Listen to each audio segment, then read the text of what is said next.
Nevada just became the foreclosure capital of America. In July 2025, 1 in every 2,326 housing units in Nevada received a foreclosure filing. That's the highest rate in the entire country. Las Vegas ranks third among major metros with populations over 1 million, with 1 in every 1,914 homes facing foreclosure. Only Houston and Jacksonville have it worse.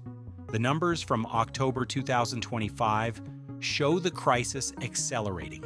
Nevada recorded 1,189 foreclosure filings that month, up 20% from October 2024. Completed foreclosures jumped 32% year over year. This isn't a temporary spike. Foreclosure activity has been climbing steadily for months, and the Las Vegas metro accounts for roughly 75% of all foreclosure activity in Nevada. Las Vegas unemployment sits at 5.6% as of August 2025, making it the fourth highest jobless rate in the nation among large metro areas. For context, the national average is 4.2%. Nevada as a whole has the highest statewide unemployment rate in the country at 5.2%. When you're a city where 26% of all jobs depend on tourism and visitors aren't showing up, the math gets ugly fast. Tourism dropped 11.3% in June 2025 compared to June 2024.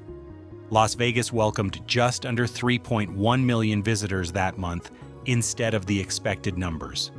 The Las Vegas Convention and Visitors Authority called it persistent economic uncertainty and weaker consumer confidence. That's 1.5 million fewer visitors in the first half of 2025 compared to the same period in 2024. When tourism crashes in Vegas, paychecks disappear and mortgage payments stop getting made. The private sector shed 6,000 jobs between July and August 2025 in Las Vegas. Construction took major hits. Hospitality and food services cut positions.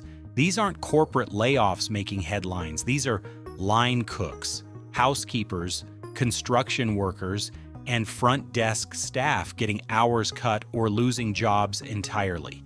These are the people who bought homes in 2021 and 2022 when prices were surging and everyone thought the boom would last forever.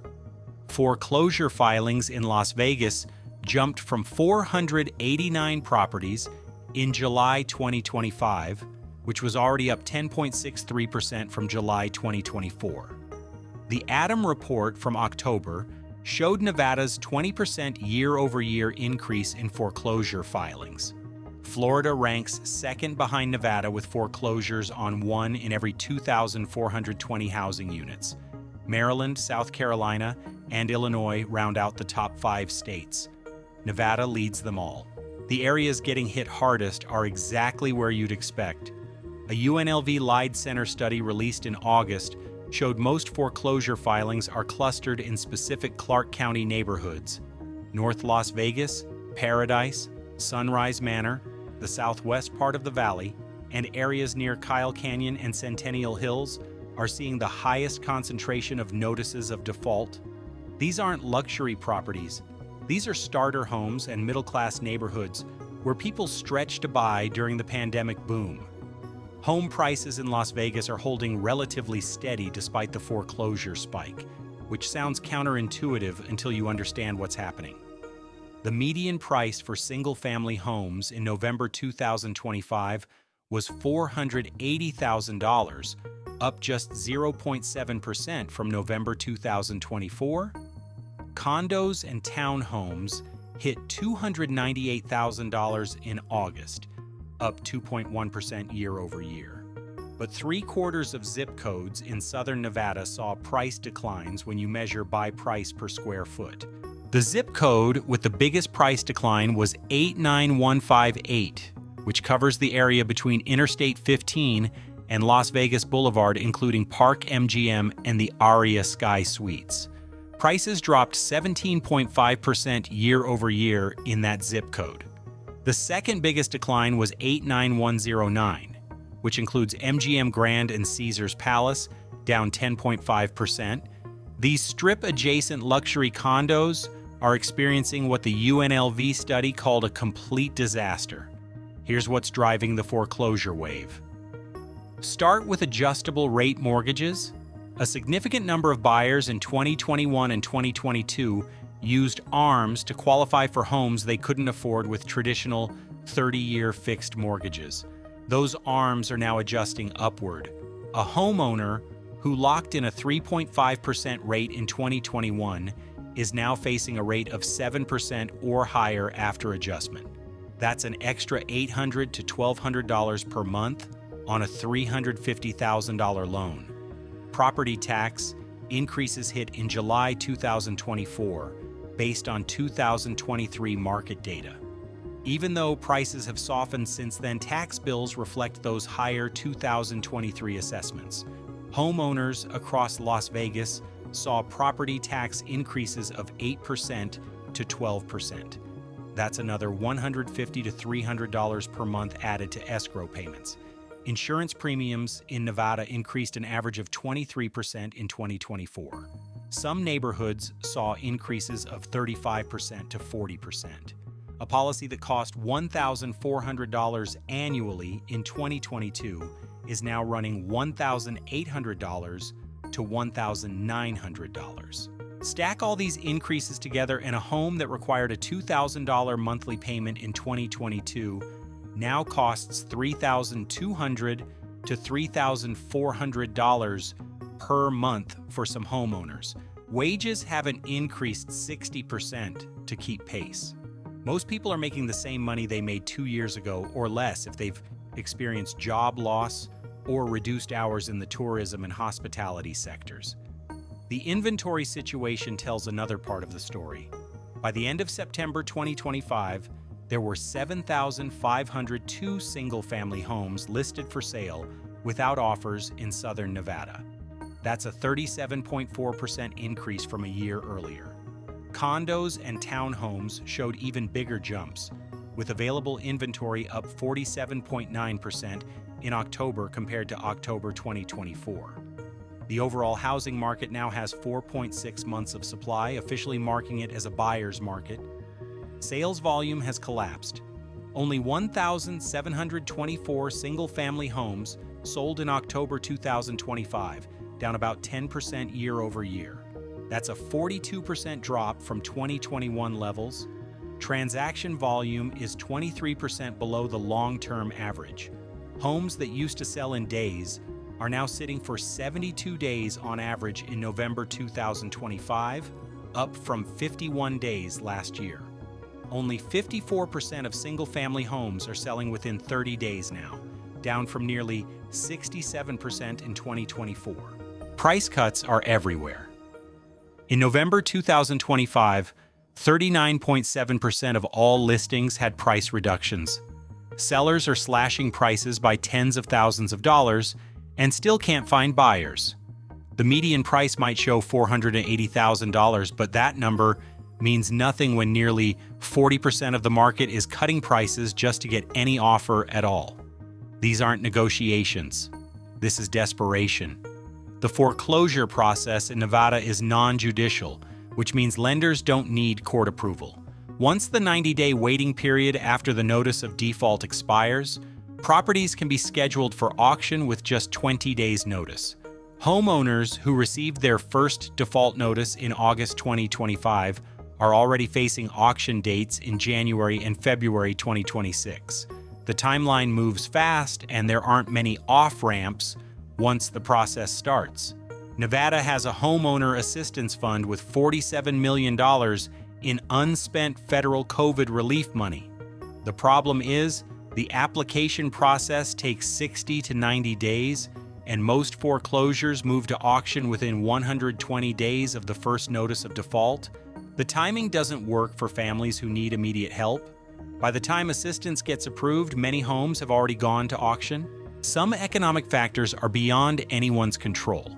Inflation drove up the cost of everything, putting strain on household budgets. The Las Vegas Convention and Visitors Authority data shows visitor volume down almost 8% in March 2025 from March 2024.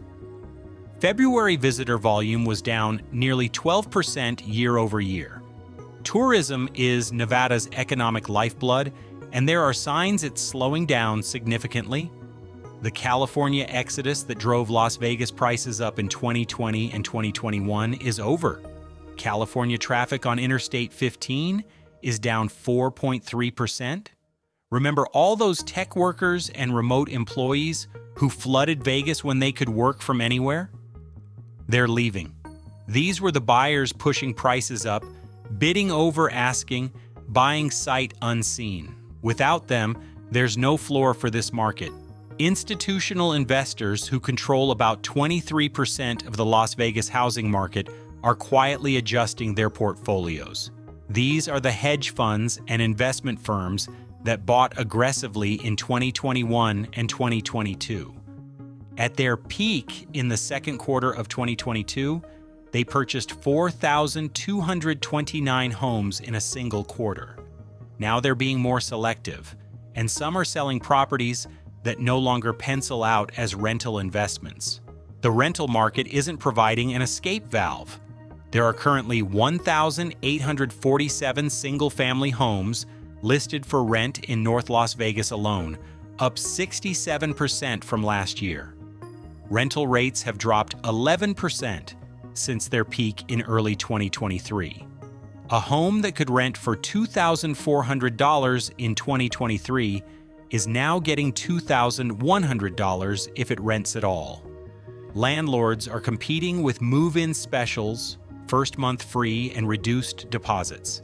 Even with these incentives, the average rental listing sits for 42 days before finding a tenant. Homeowners who are underwater can't sell without bringing cash to closing. Many are trying to rent out their properties to cover the mortgage while they move to cheaper housing. The problem is, the rent they can actually get doesn't cover the full payment, especially after property management fees, maintenance, and vacancy periods. The strategy that seemed like a safety net in 2022 doesn't work in 2025. Banks are accumulating REO properties, which are homes that went through foreclosure without selling at auction. There were 89 bank-owned properties listed for sale in North Las Vegas in June 2024. By the fall, this number was climbing steadily. These REO properties hit the market with price tags 15% to 25% below comparable non-distressed sales. That drags down comps for the entire area and makes it even harder for current homeowners to sell at prices that would allow them to pay off their mortgages. The foreclosure rate hasn't hit 2008 levels, and that's important context. Right now, there are about 68,000 homes in foreclosure nationwide. At the peak of the foreclosure crisis in 2008 and 2009, there were more than 550,000 homes in foreclosure. That's 8 times higher than what we're seeing today. This is a serious problem, but it's not a repeat of the Great Recession. The difference between now and 2008 is equity. Today, homeowners have more equity than they've ever had in this country, according to Sean McCoy, director of the Lyde Center for Real Estate at UNLV. The people losing homes to foreclosure in 2025 are largely those who bought at the peak in 2021 and 2022 with minimal down payments, or those who experienced job loss in a tourism-dependent economy. The average time to foreclose in 2024 was 762 days nationwide, a 6% increase from 2023. Nevada averages 1,816 days for the foreclosure process, which is one of the longest timelines in the country. Louisiana has the longest at 3,520 days, while New Hampshire completes foreclosures in just 165 days. Nevada's extended timeline means homeowners have more time to find solutions, but it also means the pipeline of foreclosures continues building for years after the initial default. Looking ahead, we're likely facing 12 to 18 months of elevated foreclosure activity in Las Vegas. The wave of defaults that started in late 2024 will continue working through the system well into 2026. Even if job losses stop increasing today, the homeowners who are already in default still need to complete the foreclosure process. The ones who received default notices in December won't go to auction until March or April 2026 at the earliest. What happens next depends on whether the job market stabilizes. If casino employment steadies and tourism numbers recover, some homeowners can hang on until their equity situation improves. If unemployment keeps rising and more jobs disappear, foreclosure numbers could get significantly worse. Las Vegas is sitting at the intersection of a housing market correction and an employment crisis. The political question is whether the state will intervene. Nevada has mechanisms for housing emergencies. The governor can direct emergency housing funds and fast-track assistance programs. So far, Governor Joe Lombardo's office has issued statements expressing concern, but hasn't announced any emergency declaration or special funding allocation specifically for the regions hardest hit by foreclosures. The complication is that declaring a housing emergency in one area might trigger demands for similar treatment elsewhere. Henderson saw foreclosure increases of 89% year over year. Sparks reported a 72% increase. If the state intervenes specifically in Las Vegas, every other community experiencing foreclosure spikes will expect the same treatment. The state's housing assistance budget isn't unlimited. Some housing advocates are pushing for a statewide foreclosure moratorium, similar to what several states implemented during the 2008 financial crisis. A moratorium would temporarily halt foreclosure proceedings to give homeowners time to work out alternatives with their lenders. The banking industry opposes moratoriums, arguing they just delay the inevitable and create more uncertainty in the housing market. The reality is that most of these foreclosures are going to happen regardless of what local or state government does. When someone owes $380,000 on a home worth $340,000 and they can't make the monthly payment, there's no easy solution. Loan modifications can reduce payments, but they don't eliminate negative equity. Homeowners are still underwater even with a modified loan, and one more financial setback puts them right back in default. Here's the question I keep coming back to. Is this a temporary correction or the start of something worse? The data suggests it's somewhere in between. Foreclosures are up significantly, unemployment is high, tourism is down, and inventory is surging. Those are all red flags, but we're not seeing the kind of systemic collapse that defined 2008. Home values aren't cratering. Banks have more equity cushion. The financial system isn't imploding. The families going through foreclosure right now are facing impossible choices. Do you keep throwing money at a mortgage you can't afford on a home worth less than you owe? Do you walk away and wreck your credit for 7 years? Do you drain your retirement accounts to stay current on payments? There are no good options when you're trapped in negative equity during a job loss or income reduction. So here's my question for you. If you were making policy decisions for Nevada right now, what would you actually do? Emergency funding? Foreclosure moratorium? Let the market work it out? Drop your thoughts in the comments. And if you found this data useful, hit subscribe because the Las Vegas foreclosure situation is evolving every month, and we'll be tracking every development with actual numbers, not speculation.